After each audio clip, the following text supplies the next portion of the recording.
Monumen ini dipersembahkan bagi 7 pahlawan revolusi, korban kebiadaban gerakan 30 September PKI yang mencoba mengkhianati Pancasila yang sakti.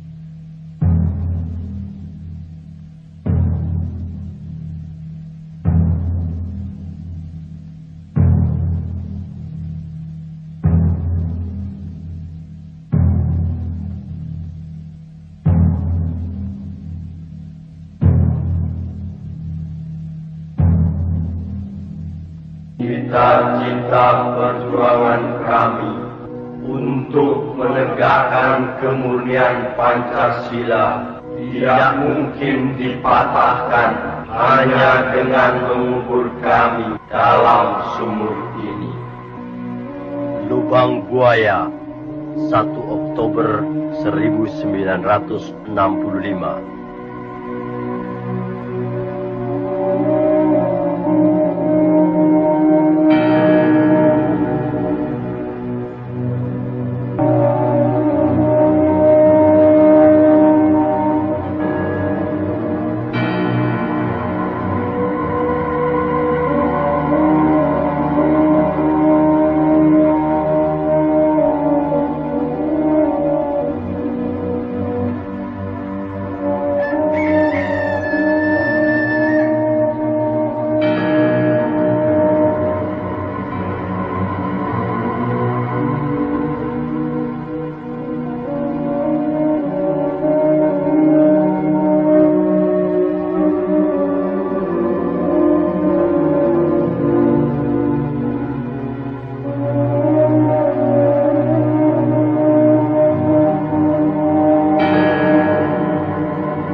Peristiwa penganiayaan ini terjadi pada tanggal 13 Januari 1965 sekitar subuh di Desa Kanigoro yang terletak tidak jauh dari kota Kediri.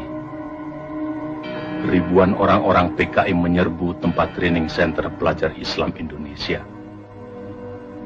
Kecuali melakukan pemukulan terhadap seorang kiai dan beberapa orang guru, mereka menginjak-injak kitab suci Al-Quran. 2 hari kemudian, pada tanggal 15 Januari 1965, di suatu desa juga di Kediri, ribuan orang-orang PKI menyerang petani Sudarno dengan dalih sengketa sawah. Kepala desa yang mencoba meleraikan dan menengahi tidak luput pula dari pengeroyokan dan penganiayaan. Pada tahun yang sama, di Sumatera Utara, terjadi aksi sepihak PKI yang dikenal sebagai peristiwa Bandar Betsi. Peristiwa ini merupakan sengketa tanah milik negara dengan kaum tani yang menggarap secara tidak sah, dan sebenarnya persoalannya telah diselesaikan secara baik. Tetapi kaum tani kemudian dihasut oleh orang-orang BTI PKI untuk menduduki kembali tanah itu secara sepihak melawan pemerintah. Dalam peristiwa ini seorang petugas Peltu Sujono tewas karena dikeroyok dan dianiaya. Aksi-aksi sepihak yang didalangi PKI ini juga terjadi di Indramayu, Boyolali, Klaten, dan berbagai tempat lainnya di Indonesia. Sementara itu, sebenarnya pada bulan Desember 1964, terungkap adanya dokumen tentang rencana perebutan kekuasaan yang akan dilakukan oleh PKI. Namun oleh PKI dokumen itu dikatakan palsu dan malah menuduh balik bahwa fitnah itu sengaja disebarkan oleh lawan politiknya, yaitu Partai Murba yang Trotskist dalam hal ini Khairul Saleh dan Soekarni. Juga dokumen yang semacam pernah tersiar menjelang pemberontakan PKI Madiun tahun 1948 yang juga disanggahnya namun kemudian terbukti benar. Dalam rangka persiapan gerakan perebutan kekuasaan negara, Partai Komunis Indonesia PKI membentuk Biro Khusus pada tahun 1964. Tugas Biro Khusus ini adalah beri tugas oleh pimpinan PKI untuk menyusun gerakan 30 September 1965. Sementara itu pula, atas saran Perdana Menteri Republik Rakyat Cina Zhou Enlai, PKI melancarkan tuntutan pembentukan angkatan kelima, yaitu agar buruh tani dipersenjatai. Tuntutan PKI ini tidak mendapat dukungan kecuali dari pimpinan Angkatan Udara Auri, Menteri Panglima Angkatan Udara Omar Dhani. Sebaliknya, Menteri Panglima Angkatan Darat Letnan Jenderal Ahmad Yani secara tegas menolaknya. Karena menurut perhitungannya, pembentukan Angkatan kelima akan menimbulkan keruwetan dalam garis komando maupun pengawasan kekuatan bersenjata di Indonesia. Perlu dicatat, gagasan ini sebenarnya tidak lepas dari kesanggupan Zhou Enlai yang menjanjikan 100.000 pucuk senjata ringan secara cuma-cuma. Dalam kenyataannya kemudian, meskipun pembentukan angkatan kelima tidak terwujud, namun pemberian senjata dari RRC ini tidak terlepas dari penyusunan kekuatan bersenjata yang digunakan oleh PKI dalam gerakan 30 September 1965. Karena sikap pimpinan Angkatan Darat yang tidak mau mendukung tuntutan-tuntutan PKI tersebut, dan juga karena PKI selalu mencurigai pimpinan Angkatan Darat sebagai kekuatan utama yang akan merintangi perjuangan PKI, sebagaimana pengalaman-pengalaman sejarah peristiwa Madiun tahun 1948, maka diciptakan isu Dewan Jenderal yang dikatakan akan melancarkan coup. Seiring dengan isu ini, dengan gencar tersiar adanya dokumen Gilchrist yang konon menurut versi PKI ditemukan di rumah Bill Palmer sewaktu rumah orang Amerika itu diobrak-abrik pemuda rakyat. Gilchrist adalah duta besar Inggris, dan dalam dokumen yang ternyata palsu itu tersebut kata-kata "Our local army friends" yang kemudian diinterpretasikan sama dengan Dewan Jenderal.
Maaf, kawan Edit, ada telepon.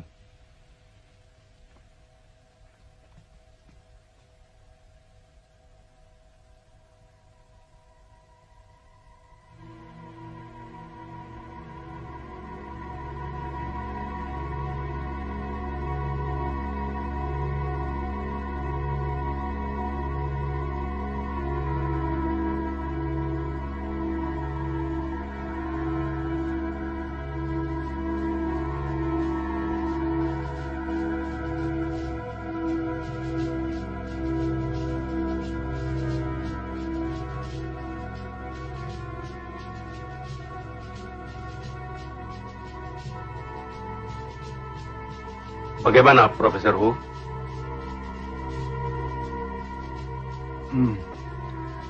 根据我们共同的诊断，苏总统的病情已经到了危险的状态。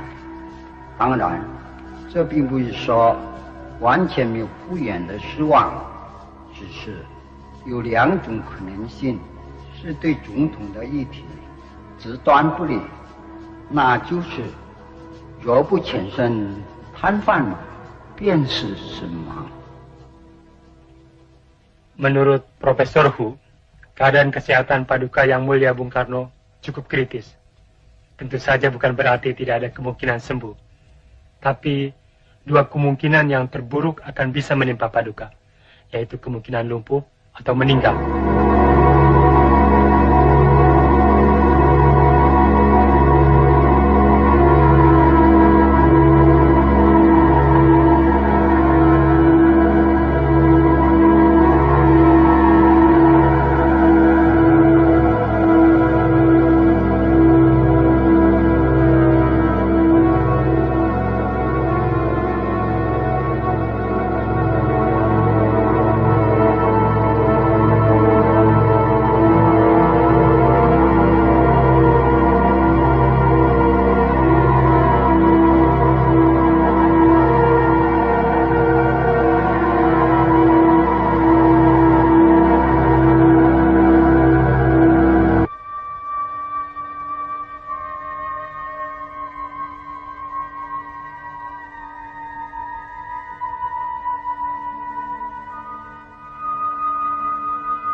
Beras sekarang mahal sekali, Pak. Lalu apa saya mesti jual harga diri saya dengan beras? Masuk Sopsi, ikut-ikutan bernasakom, biar naik pangkat, naik golongan. Loh, kok marah? Saya cuma bilang, beras sekarang mahal sekali. Lalu?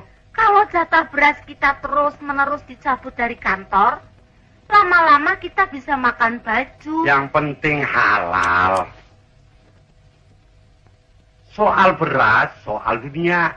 Soal kedudukan, soal dunia. Loh, kok lewat depan? Pintu samping dikunci, Bu. Dapat berapa liter, Mbak? Seperti biasanya, Bu. Dalam keadaan bobrok seperti sekarang ini, kita harus lebih dekat kepada Allah.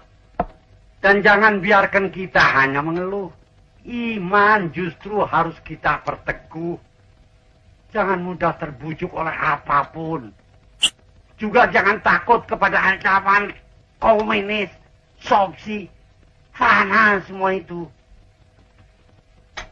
Kalau bukan sekarang, bukan kita yang memenangkan peperangan ini. Insya Allah anak-anak kita.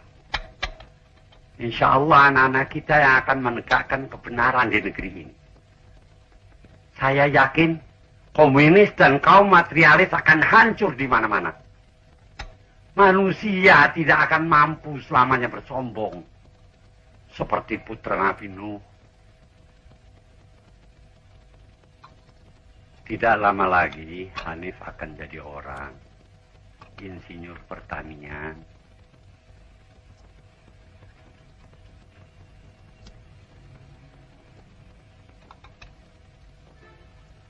Insya Allah dia akan menjadi salah seorang di antara pemuda-pemuda yang akan membangun negeri ini dalam keimanan. Membersihkan udara negeri ini yang kotor oleh kemunafikan, oleh syirik, oleh slogan-slogan komunis yang menyesatkan dunia. Astagfirullahaladzim. Jangan bersek. Sakit gua. Lo mau ngantri apa mau ngapain di sini? Jangan ribut. Satu-satu. Ya. Tuh, gua kata juga apa tuh? Ini bocah lagi ini berisik banget sih lagi lo.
Jangan sepelekan latihan baris. Dikiranya baris itu nggak penting. Sebelum bisa nembak, itu harus bisa baris dulu. Itu yang namanya disiplin. Ngerti? Tegak senjata! Gerak!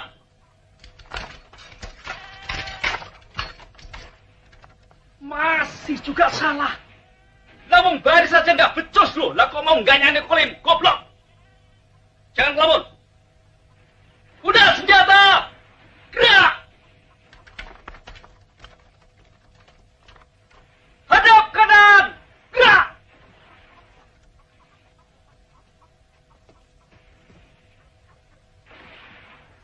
Perhatikan! Maju! Jalan! 1, 2.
Inilah saatnya kita merebut kekuasaan.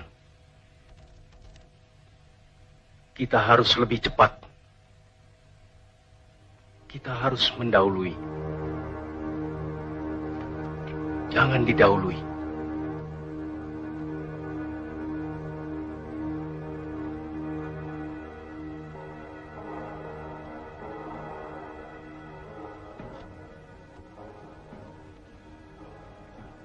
Menurut kawan Aidit, isu Dewan Jenderal yang berhasil kita hembuskan harus terus kita sebarkan secara lebih gencar sampai masyarakat betul-betul yakin bahwa isu itu benar. Sementara itu, kita harus terus mendesak Bung Karno untuk membungkam lawan-lawan kita. Pokoknya, pers harus mutlak kita kuasai. Kawan Sam, sekarang kita sedang memasuki tahap yang paling menentukan dan sangat gawat dalam sejarah perjuangan partai. Jangan harap jenderal-jenderal kapitalis itu akan membiarkan kita atau partai hidup begitu Bung Karno kehilangan kekuasaannya. Setelah 5 Oktober nanti, berapa lama lagi, Sam? Kurang 2 bulan lagi. Angkatan Darat pasti akan mengganyang semua kekuatan progresif revolusioner sampai tuntas habis.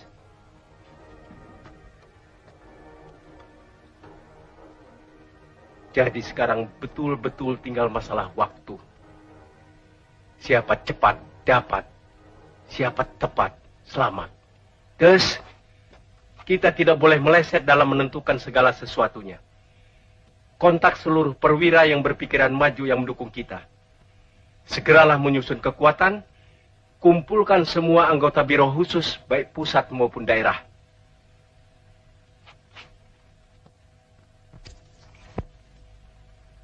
Saya optimis. Saya yakin sekali segala sesuatu di muka bumi ini berpihak pada kita. Saya betul-betul optimis. Semua perwira yang saya bina kesadaran politiknya juga mempunyai optimisme yang sama. Pemuda-pemuda kita sedang berlatih keras di lubang buaya. Mereka semua semakin keras dari hari ke hari. Juga mereka semakin kuat dari waktu ke waktu. Seperti ajal bagi Nikolim dengan antek-anteknya. Tapi saya ragu. Apakah ajal Bung Karno benar-benar sudah dekat seperti perkiraan tim dokter RRT? Cepat atau lambat, ajal itu pasti datang. Cepat atau lambat, jenderal-jenderal itu terus menghimpun kekuatan. Dan saya tidak ingin kalah cepat. Kemungkinan coup yang akan mereka lakukan akan memperoleh kesempatan yang baik pada hari 5 Oktober nanti. Pada saat itu mereka akan mampu menghimpun kekuatan secara maksimal. Dan saya tidak menghendaki hari itu tiba untuk mereka. Satu detik pun kita tidak boleh kalah. Hubungi kawan-kawan.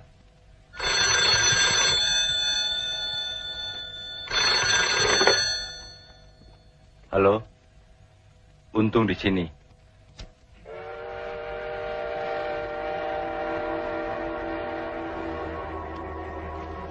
Kawan Ketua Aidit berpesan agar gerakan-gerakan yang akan kita lancarkan harus bersifat terbatas dan akan merupakan gerakan militer. 2. Sasaran utama gerakan adalah para jenderal yang tergabung dalam apa yang dinamakan Dewan Jenderal dan atau jenderal-jenderal atau tokoh-tokoh yang anti partai, yang komunis tokobi. 3. Gerakan ini harus menguasai instalasi-instalasi vital seperti Telkom, RRI, PTT, kereta api, dan lain-lain. Untuk memimpin gerakan, kita sepakat mengajukan 3 orang calon.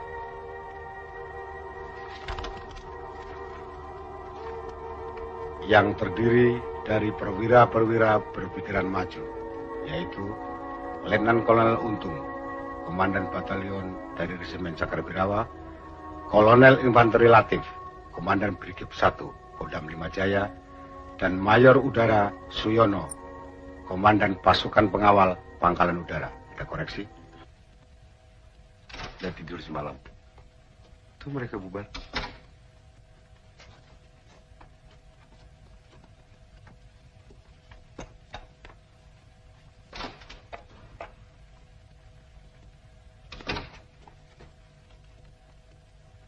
Jadi kawan Sam? Tempatnya sudah pasti. Sudah. Dari kawan Aidit tidak ada pesan? Tidak ada.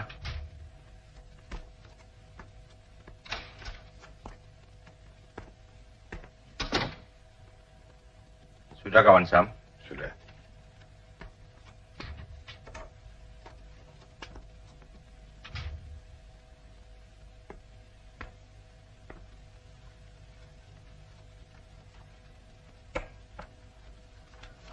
Sebelum Ketua Aidit berkomentar, saya ingin kawan Sam lebih dulu menilai karya saya ini.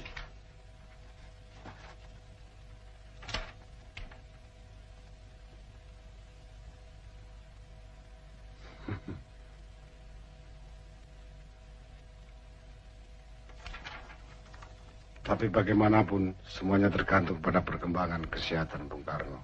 Sesuai Ketua Aidit, semua akan berusaha agar apapun dan bagaimanapun keadaannya tetap menguntungkan kita. Dan kita akan melalap setiap kesempatan yang lewat. Tapi yang penting kita harus bisa mengusahakan sedemikian rupa agar pada 17-an nanti Bung Karno tetap berpidato bagaimanapun sakit beliau. Karena kalau tidak, jenderal-jenderal kabir itu pasti akan lebih sigap lagi bekerja.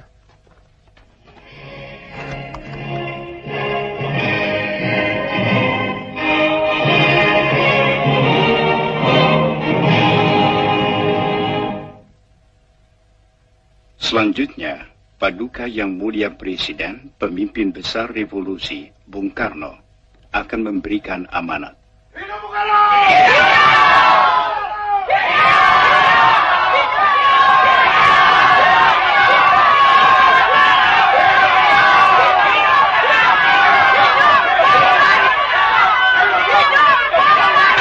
Habis sama sekali. Saya sudah bilang kemarin, beras dari Teh Gunawan sudah habis. Saya tidak bicara soal beras. Saya bicara soal negeri ini. Bung Karno sedang dihabisi. Negeri ini sedang dihabisi. Komunis bergerak seperti setan yang tidak kelihatan.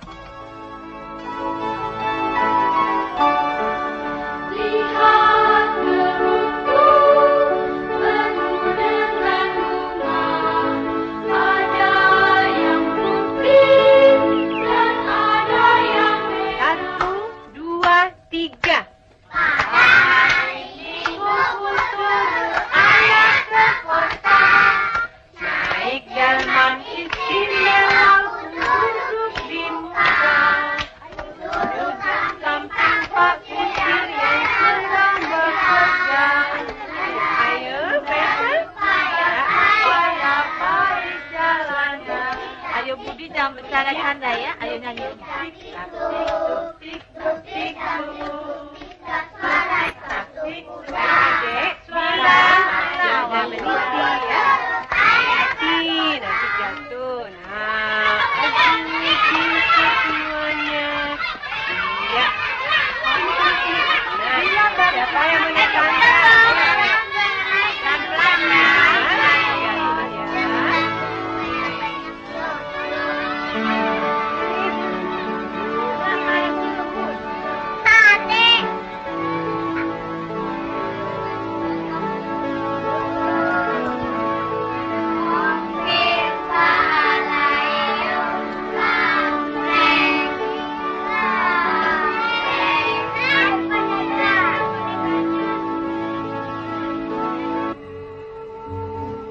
Sebelum saya menanggapi satu persatu mengenai apa yang dikemukakan oleh ketua secara gamblang, saya ingin mendapatkan penjelasan dari ketua. Bukan berarti saya meragukan mengenai Dewan Jenderal. Dari mana ketua mendapat info mengenai hal itu?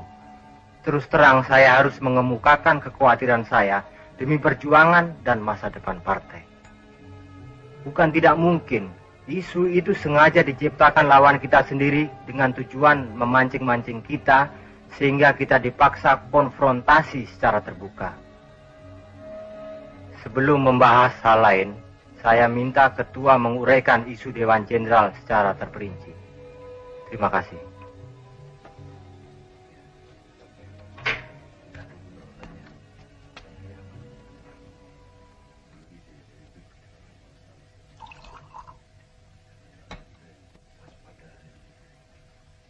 Silakan, kawan Nyono.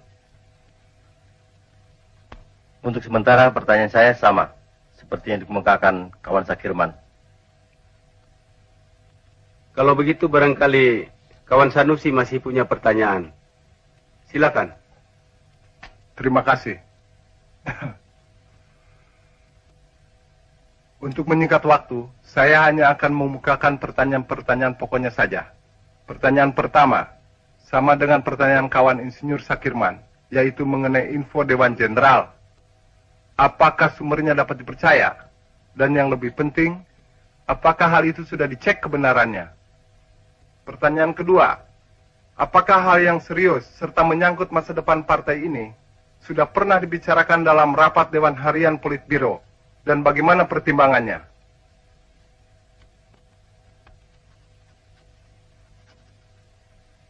Yang terakhir, saya ingin minta agar ketua yang terhormat menguraikan secara lengkap mengenai perimbangan kekuatan ABRI, terutama apabila nanti perwira-perwira yang progresif revolusioner, perwira-perwira kita, bertindak mendahului Dewan Jenderal. Ini betul-betul menyangkut nasib dan masa depan partai. Terima kasih.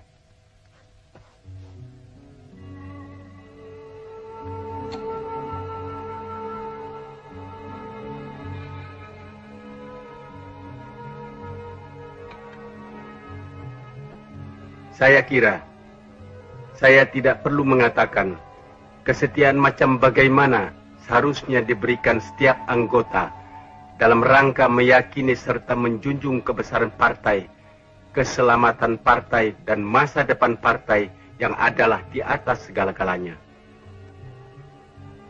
Dan saya kira tidak. Saya yakin semua yang hadir di sini pasti memahami bahwa ada saat-saat berpikir, ada saat-saat berbicara, dan ada saat-saat bertindak. Hari ini, saya harus mengatakan bahwa hari-hari besok adalah hari-hari tindakan.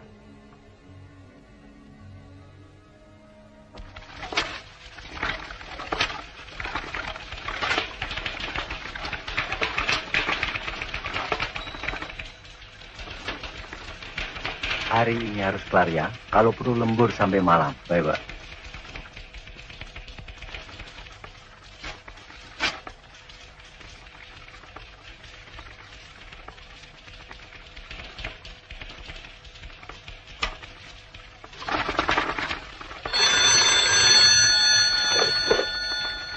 Sudah tentu sumber info Dewan Jenderal tidak hanya satu.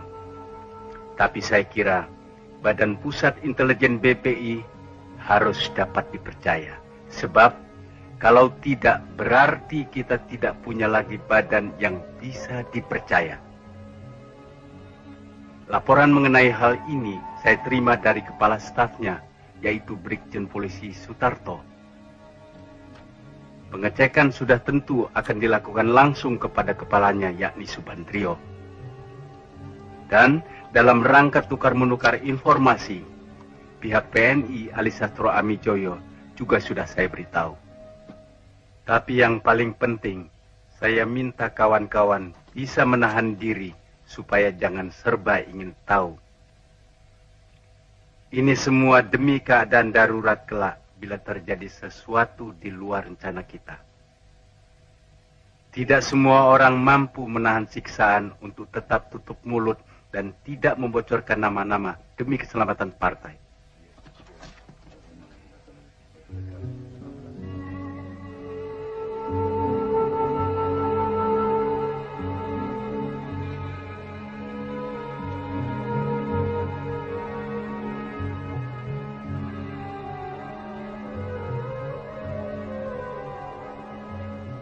Karena itu saya tidak berani menyebutkan nama-nama perwira yang berpikiran maju atau penjelasan detail lainnya sehubungan dengan pertanyaan yang terakhir. Secara umum saya berani menyatakan bahwa pengaruh partai di kalangan angkatan bersenjata umumnya dicerminkan oleh kekuatan partai di daerah itu. Jadi pengaruh kita di Jawa adalah baik. Kecuali di daerah Jakarta Raya, dan yang terbaik adalah di Jawa Tengah. Kecuali itu, ada faktor yang menguntungkan kita. Karena ada ketidakkompakan di kalangan Dewan Jenderal, yaitu antara Nasution dan Yani tentang waktu pelaksanaan perebutan kekuasaan. Sementara Alri dan Akri dapat kita netralisir, karena kedua angkatan ini sedang sibuk dengan urusan inter mereka sendiri. Sementara Auri akan membantu memberikan fasilitas. Maaf, interupsi. Apakah ketua berpendapat suatu aksi akan dapat sukses kalau aksi itu hanya dilakukan di Jawa saja? Terima kasih. Menurut pendapat saya, kunci kemenangan adalah Jawa. Siapa bisa menguasai Jawa, itulah yang menang. Lihatlah PRRI Permesta yang praktis telah menguasai beberapa pulau di luar Jawa. Karena Jawa tidak mereka tarik, maka akhirnya mereka gagal. Jadi Jawa adalah kunci. Sebelum kita tutup sidang Politbiro ini, yang diperluas. Ya, yang diperluas. Saya akan membacakan pokok-pokok kesimpulan yang telah kita sepakati.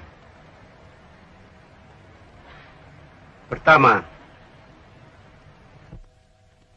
sidang sepakat terhadap kemungkinan kup Dewan Jenderal, lebih baik kita mengadakan aksi mendahului dalam bentuk operasi militer, serta membentuk Dewan Revolusi guna mengganti Kabinet Wikora.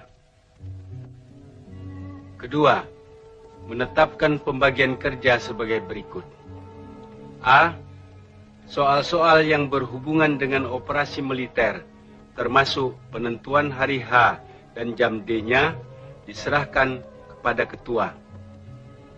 B. Soal-soal politik, terutama komposisi Dewan Revolusi, diserahkan kepada Dewan Harian Politbiro. C. Pengelompokan kader-kader untuk dikirim ke daerah-daerah, terutama luar Jawa, diserahkan kepada kawan Sudisman. D.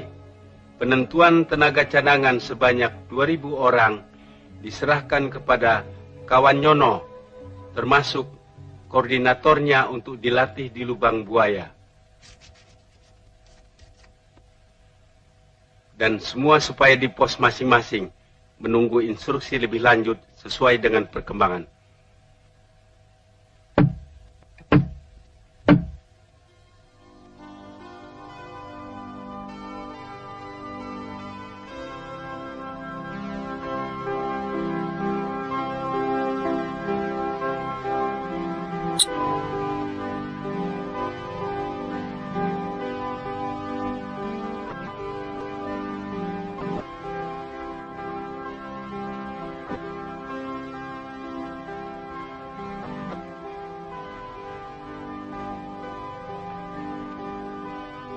Sudah sama seperti ayah. Sudah sama. Ini sama. Ini juga sama. Dasi juga. Ya, semua sama. Tapi Ade tidak punya bintang-bintang seperti ayah. Tunggu.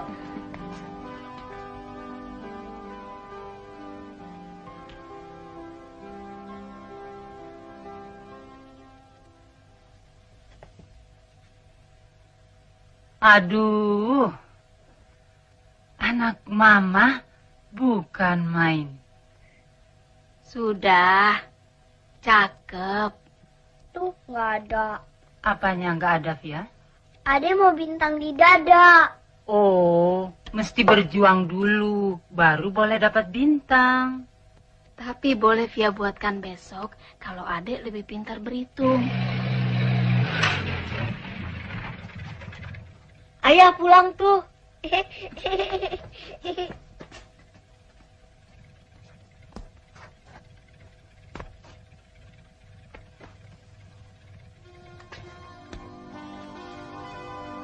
pulang, ayah pulang, ayah pulang, ayah pulang, ayah pulang, adek.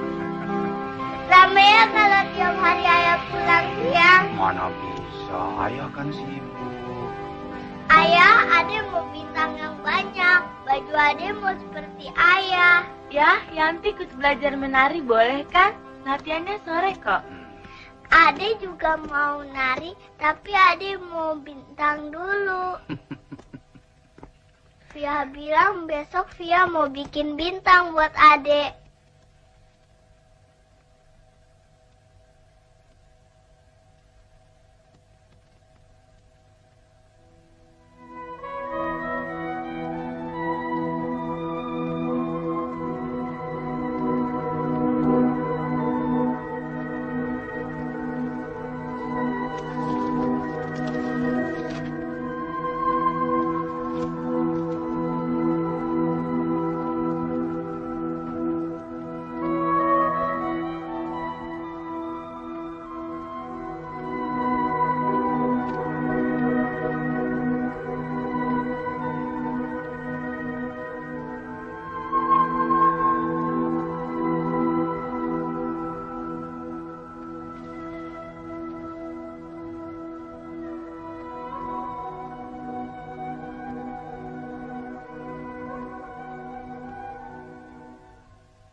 Kompir bisa baca surat dalam gelap. Oh, biar berdoa ya? Enggak, biar lagi baca surat. Dari Medan pasti. Kok baca surat kok kayak berdoa? Tunggu. Sekarang tutup mulut dulu ya. Sampai selesai baca surat. Tapi yang untuk tutup mulut tidak ada. Paling bisa. Emang yang buat tutup mulut apa coba? Jari? Nggak ada. Tuh terbuka. Nih. Terima kasih. Terima kasih.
Di mana-mana di dalam sejarah, kalau raja sakit, negara ikut sakit. Malam ini saya ingin menyampaikan berita yang cukup gawat mengenai adanya Dewan Jenderal yang akan melakukan suatu gerakan apabila Bung Karno wafat. Kawan-kawan dalam barisan para perwira yang progresif revolusioner terpanggil oleh suatu kewajiban suci. Mulai malam ini, siapa saja yang merasa sebagai perwira muda berpikiran maju harus saling merapatkan barisan.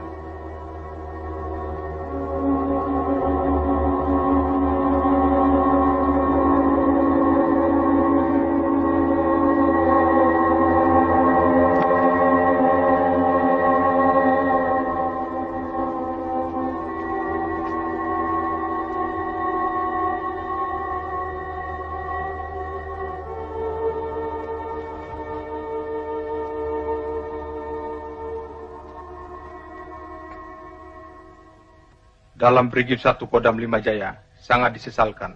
Tidak ada anggota pasukan yang saya idolahi. Tapi saya optimis mampu memanfaatkan pasukan saya demi gerakan ini. Pokoknya saya siap. Dalam pasukan Kesatuan Pengawal Pemimpin Besar Revolusi Bung Karno, Cakrawirawa ada 2 kompi yang saya idolahi. Selain itu, saya berani menjamin bahwa pasukan saya sepenuhnya akan dapat saya gerakkan.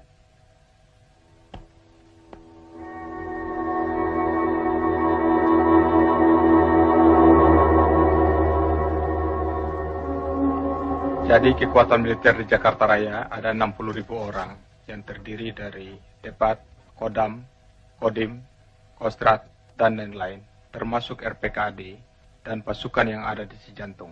Artinya kita perlu mengimbangi kekuatan itu dengan menggerakkan massa yang progresif, revolusioner, di samping tambahan pasukan-pasukan yang kita bina dari Jawa Tengah dan Jawa Timur.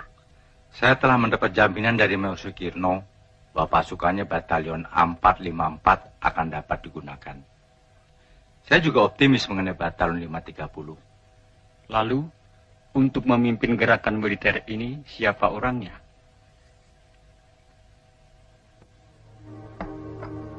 Dalam hal apa saja, kita harus hati-hati. Gerakan ini harus mengesankan suatu gerakan murni intern Angkatan Darat. Karenanya, Letkol Untung sebagai orang baru di Jakarta dan boleh dikata tidak dikenal, sangat tepat untuk memimpin gerakan. Faktor ini juga ditambah dengan kedudukan Letkol Untung sebagai Komandan Satwal Cakra. Sesuai dengan tema gerakan, yaitu menyelamatkan pemimpin besar revolusi Bung Karno, maka sebagai pengawal pribadi, Letkol Untung sangat tepat.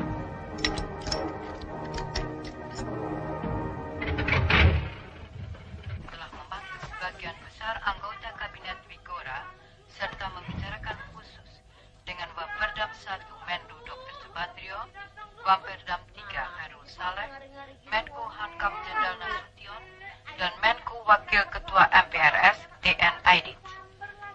Dalam pertemuan tersebut, Presiden Pemimpin Besar Revolusi Bung Karno meminta laporan-laporan dari para pembantu-pembantunya sehubungan dengan akan diadakannya sidang paripurna kabinet Wikora. Sementara itu, Minggu malam 20 September yang lalu, Wamperdam 1 Menteri Luar Negeri Dr. Subandrio dalam sambutannya pada resepsi pembukaan Kongres Nasional ke-6 Serikat Buruh Perkebunan Republik Indonesia Sarbupri Sopsi di Gedung Pemuda menegaskan dalam masa pelaksanaan ideologi sekarang ini sudah waktunya bagi kita semua untuk memberantas kaum kapitalis birokrat, dinasti ekonomi, pencoleng kekayaan negara, dan kaum koruptor.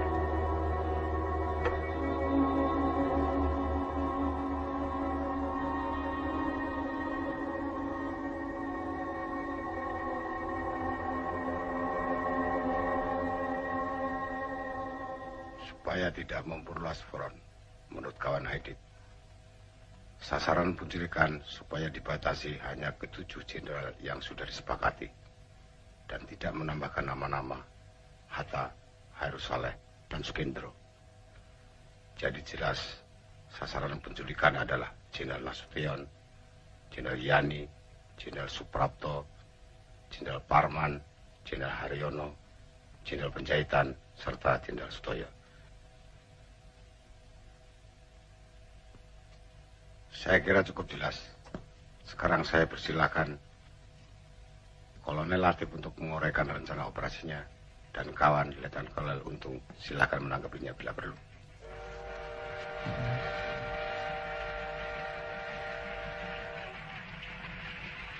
Letnan Kolonel Untung yang nanti akan mengetuai gerakan ini, silakan mengoreksi.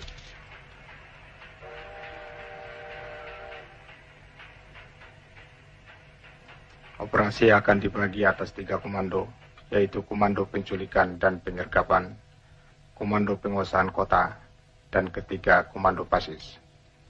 Komando Penculikan diberi nama Pasukan Pasopati, akan dipimpin oleh Letnan 1 Dul Arif. Tugasnya mengambil para jenderal hidup atau mati. Komando Penguasaan Kota diberi nama Pasukan Bima Sakti, akan dipimpin oleh Kapten Suradi.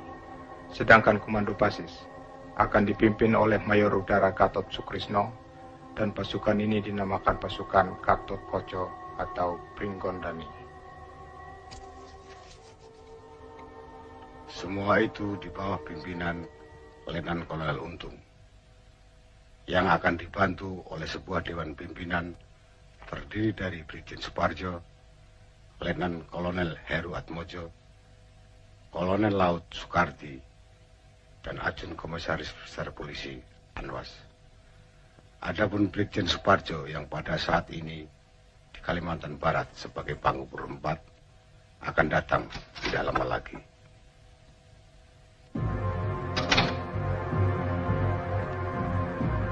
Silahkan teruskan, Kolonel Latif.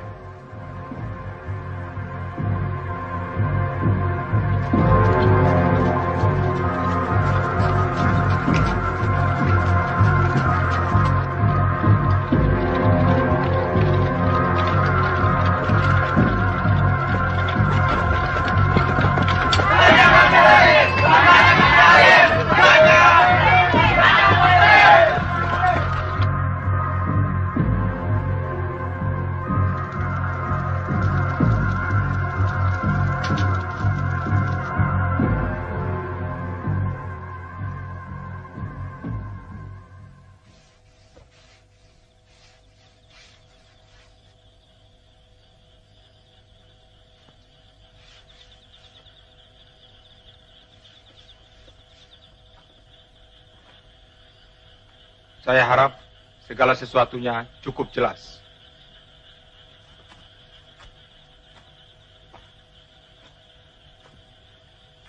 Kapten Suradi tidak ada pertanyaan? Jelas, Kolonel. Mayor Gatot? Untuk sementara belum ada pertanyaan. Atau barangkali Letnan 1 Dularif? Terima kasih, Kolonel. Cukup jelas. Baiklah. Kalau struktur organisasi sudah dianggap jelas, saya akan melanjutkan menguraikan segi-segi pelaksanaan teknis dari seluruh operasi ini.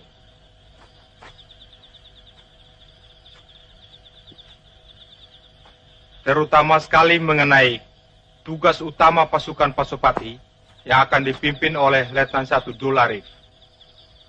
Tugas yang boleh dikatakan merupakan kunci keberhasilan dari seluruh gerakan ini, yaitu menculik beberapa tokoh Dewan Jenderal. Sedemikian pentingnya tugas penculikan ini, sehingga boleh dikatakan merupakan tugas inti. Jadi kegagalan dalam gerakan ini berarti kegagalan total gerakan. Jadi apapun dan bagaimanapun, tugas ini harus berhasil. Hidup atau mati.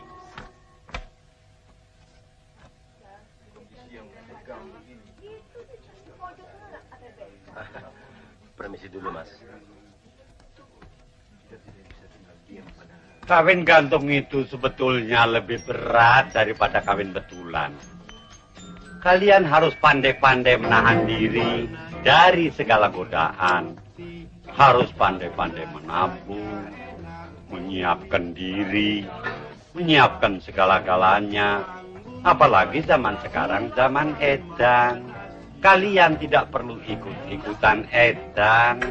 Cukup tetangga-tetangga kalian saja yang edan. Dan tidak usah sedih, karena malam ini kita pesta sangat sederhana. Untung saja kita tidak makan kerikil. Untung kita tidak makan buntur, Bu. Harus ada orang kuat yang berani merubah keadaan ini. Bagaimana mungkin kita akan mampu mengawasi angkatan kelima? Apa nak semeraut nanti? Dan apa OPR tidak cukup? Kacau. Sudahlah. Semua ini masalah politik. Dan biangnya adalah PKI. Yang kita sayangkan, bahaya komunis ini bukan saja tidak dibendung, malah diberi peluang oleh Nasakom. Contohnya saya sendiri. Terus terang, tidak masuk akal saya bahwa seorang komunis bisa sekaligus seorang Pancasilais. Dan bagaimana mungkin seorang prajurit yang sabta margais bisa mempertahankan Pancasila kalau ia seorang komunis? Kalau suasana begini terus-menerus, bisa meledak, Mas. Bukan tidak mungkin. Perang saudara yang selama ini kita hindari bisa menjadi malapetaka. Dan Indonesia sebagai satu kesatuan akan hancur. Selalu saling mengerti. Keadaan ini lebih celaka lagi. Karena hampir semua koran menjadi trompet komunis dan negara-negara komunis. Pemerintah dan Bung Karno dengan segala manipul Uzbek dan Nasakomnya sedang masuk perangkap Subandrio dan Aidit. Sementara situasi ekonomi kita semakin menjadi kembang kempis dan semakin memberikan peluang bagi komunis.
Saya kira mulai malam ini saya harus membiasakan, sekalipun resminya saya ini Brigjen, tapi dalam gerakan ini saya wakil Saudara Untung. Perkenalkan saya, Suparjo. Untung.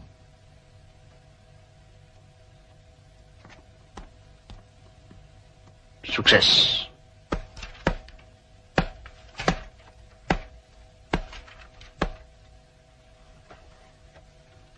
Saya minta maaf karena rapat terpaksa menunggu saya. Latihan upacara di Senayan agak larut baru selesai. Kalau begitu, lebih baik langsung saja dimulai rapat ini, mengingat waktu semakin mendesak. Pertemuan kita malam ini akan merupakan pertemuan kita terakhir di sini. Karena besok kita harus sudah siap di pos masing-masing di Lubang Buaya.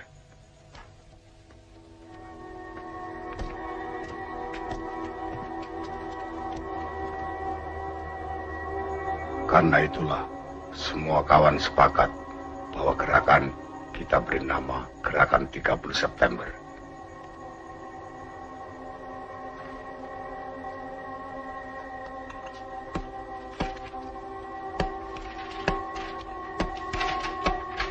Hari H kita adalah 1 Oktober.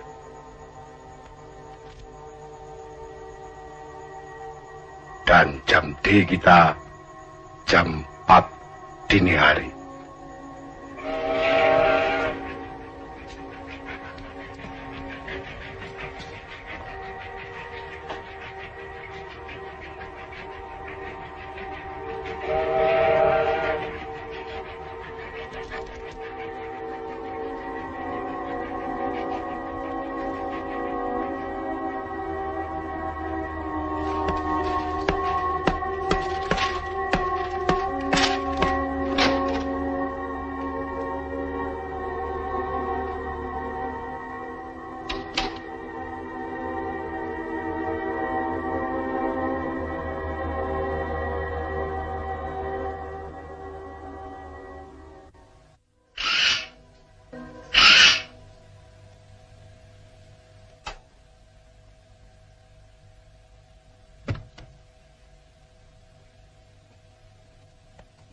Adek, kok ikut-ikutan keluar?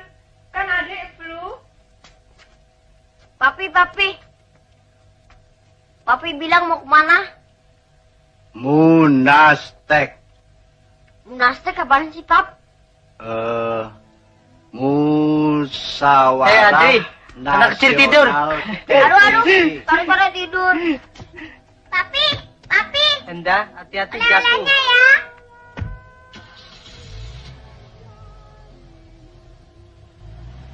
Ya. Dah, Papi. Dah, Papi.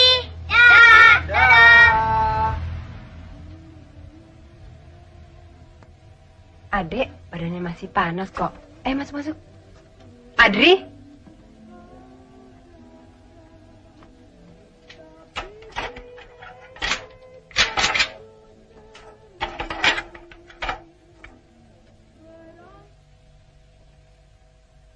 Jelas sekali bahwa demonstrasi-demonstrasi yang dilakukan oleh Gerwani PKI dan pengerusakan terhadap rumah Gubernur Wiono di Surabaya merupakan aksi-aksi yang membahayakan Republik.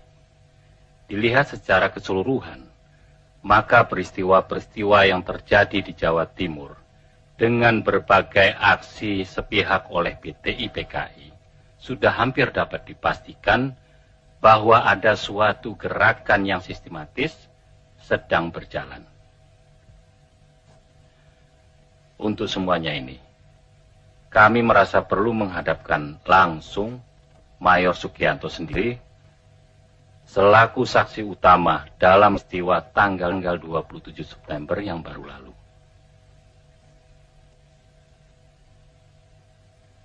Semua ini tidak bisa kita biarkan terus-menerus, sehingga keadaan makin bertambah kacau. Kami sungguh-sungguh sangat prihatin sekali. Masyarakat kelihatan semakin resah.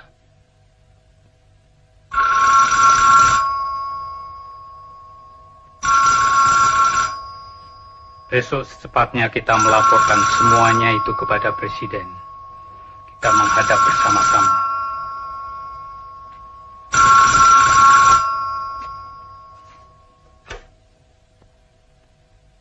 Ya, halo.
Malam apa ini?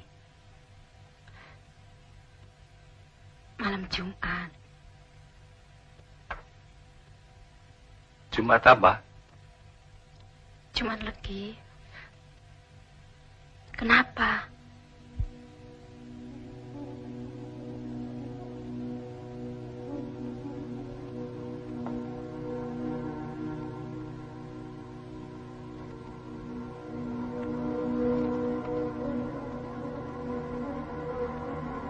Ada apa?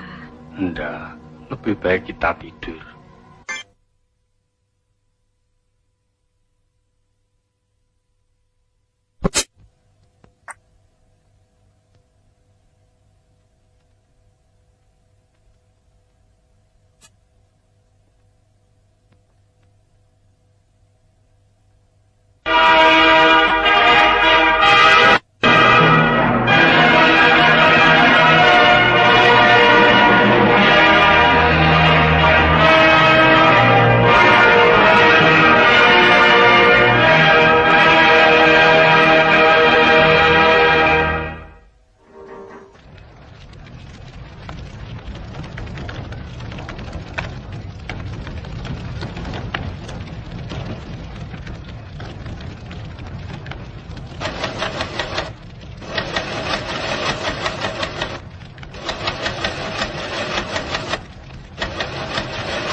Monumen ini dipersembahkan bagi 7 pahlawan revolusi, korban kebiadaban gerakan 30 September PKI yang mencoba mengkhianati Pancasila yang sakti.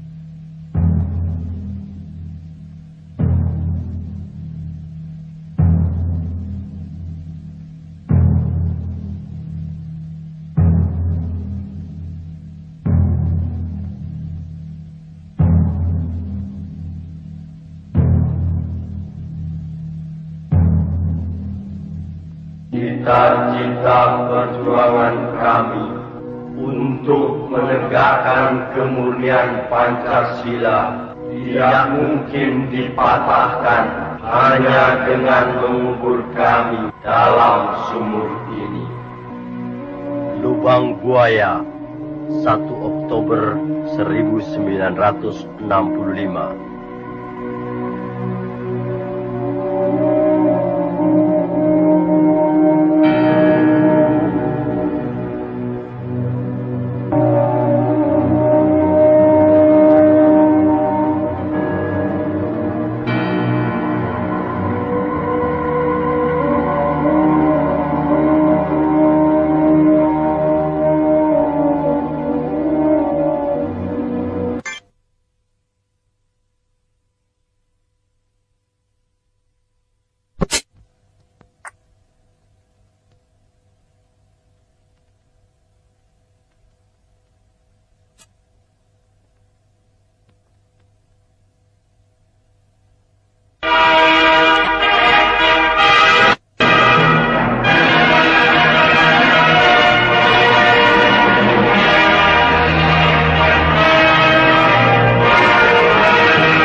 Monumen ini dipersembahkan bagi 7 pahlawan revolusi, korban kebiadaban gerakan 30 September PKI yang mencoba mengkhianati Pancasila yang sakti.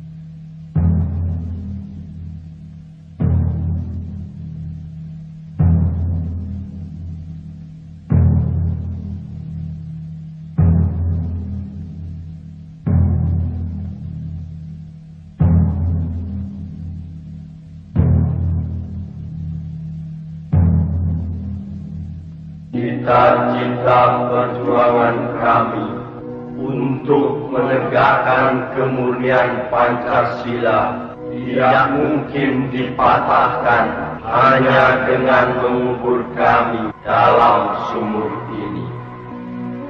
Lubang Buaya, 1 Oktober 1965.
Peristiwa penganiayaan ini terjadi pada tanggal 13 Januari 1965 sekitar subuh di Desa Kanigoro yang terletak tidak jauh dari kota Kediri.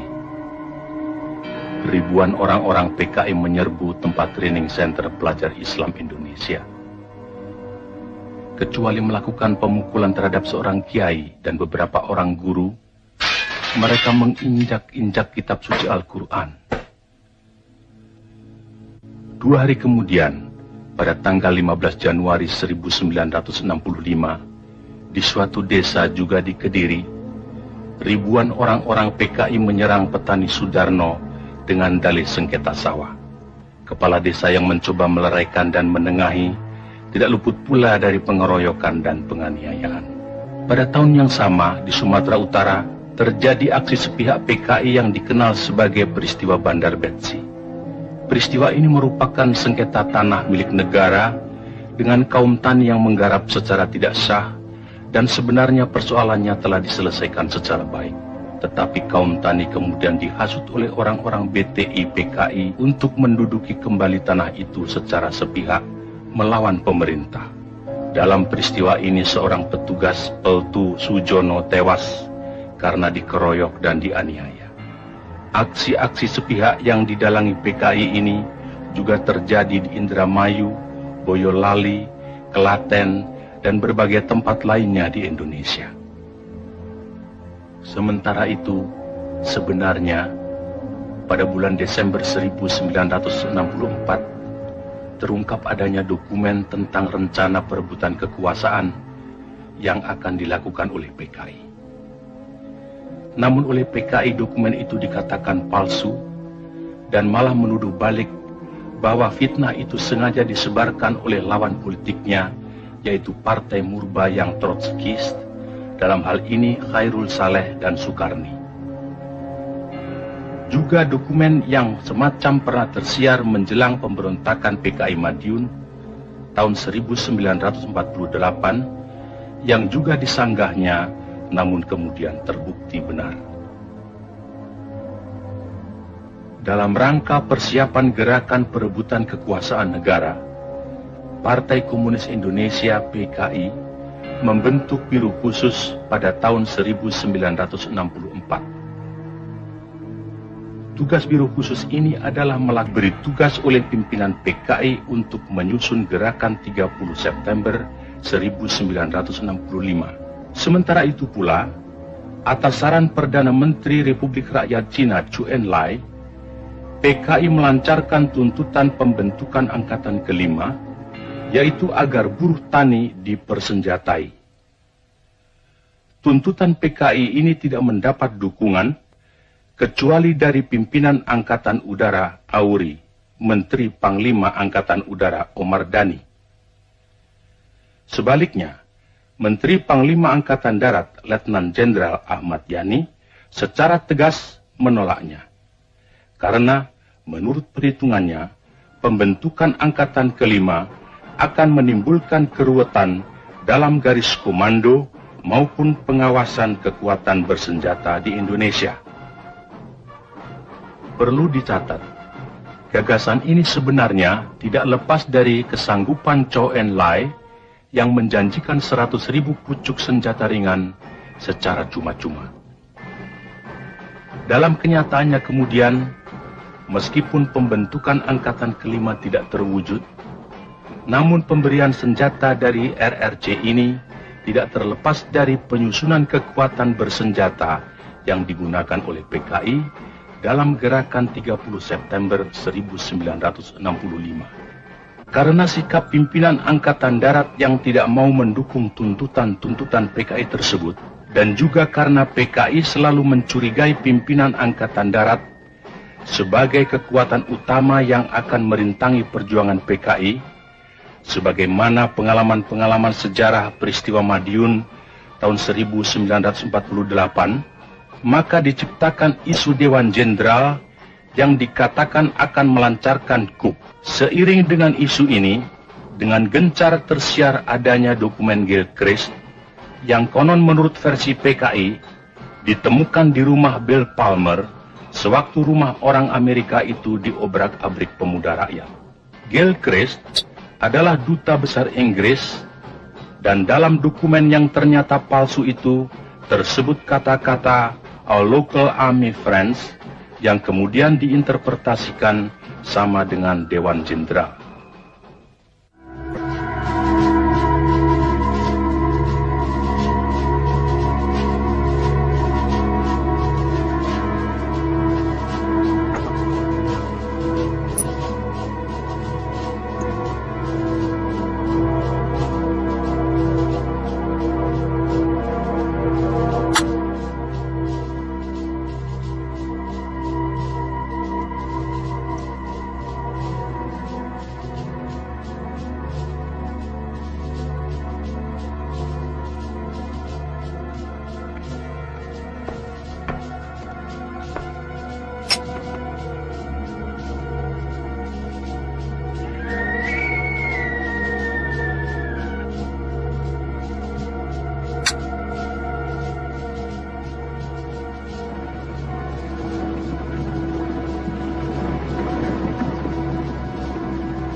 Maaf kawan Edith, ada telepon.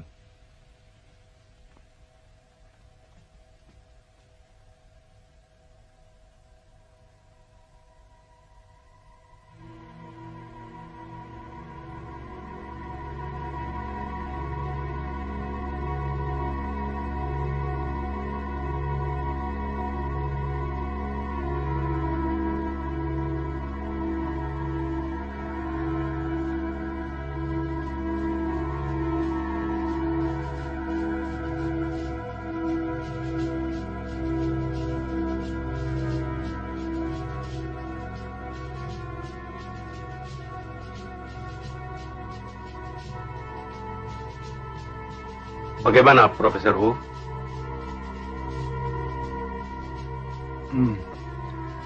根据我们共同的诊断，苏总统的病情已经到了危险的状态。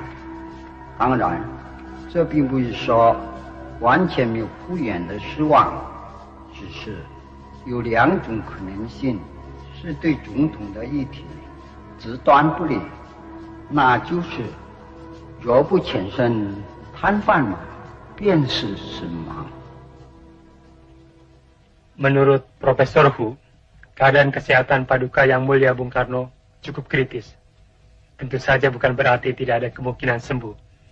Tapi 2 kemungkinan yang terburuk akan bisa menimpa Paduka, yaitu kemungkinan lumpuh atau meninggal.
Sekarang jam 03.04.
Pagi-pagi nanti, jangan sampai telat, Bung Parjo, untuk menghadap Presiden adalah Bung sebagai wakil pimpinan, ditemani oleh Letnan Kolonel Heru Atmojo, Kolonel Laut Soekardi, dan Ajun Komisaris Besar Polisi Anwas. Saya kira itu bukan soal yang terlalu penting. Sebelum itu, saya sedang memikirkan operasi yang dipimpin oleh Letnan 1 Dul Arif.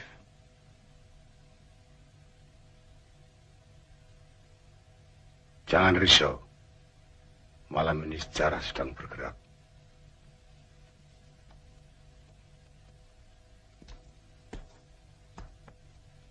Bereskan semuanya, Kolonel Latif. Ya, mudah-mudahan. Kelihatannya sih lancar.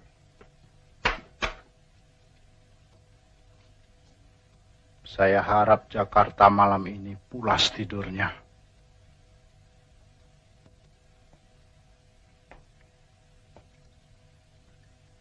Optimis saja, kita bergerak tepat saat maling-maling bergerak. Semuanya pasti kesirap revolusi kita.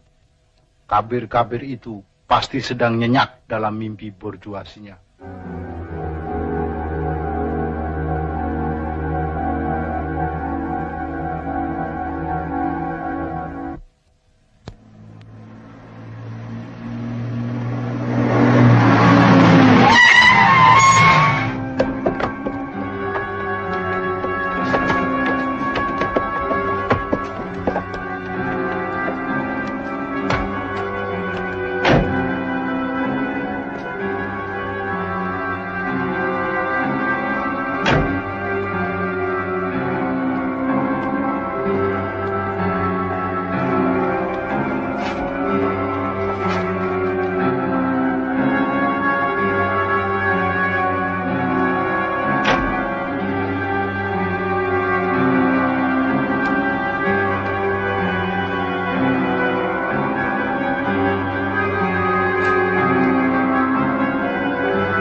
buktinya. Cepat, Jenderal. Buka.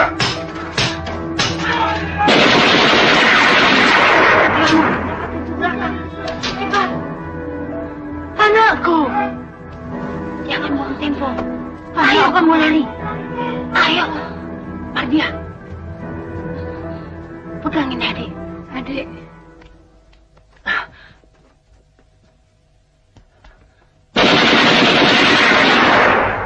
Via. Keluar.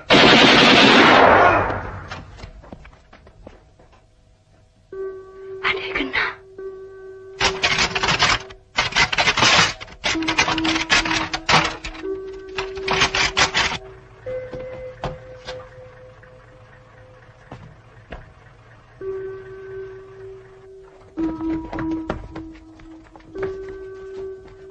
Cepat, pergi.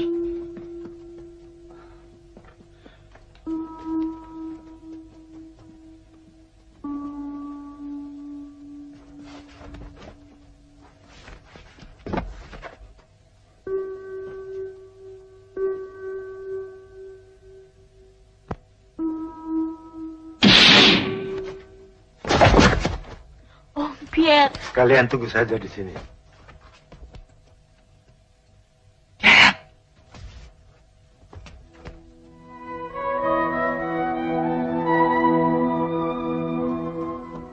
Berhenti.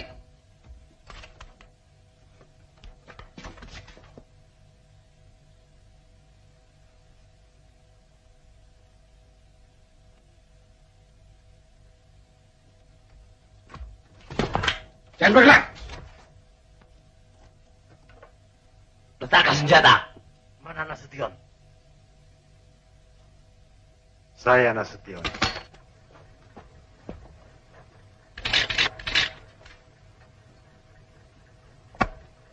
Lapor, Nurdin telah tertangkap. Bawa ke mobil. Siap.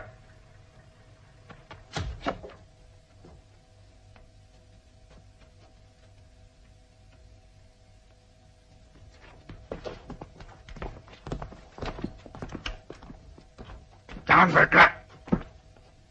Telepon sudah diputus.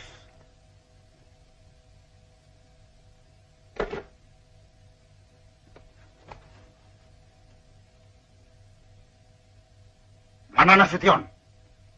Pak Nasution, beliau di Bandung. Sudah 3 hari di Bandung. Kalian datang ke sini hanya untuk membunuh anak saya.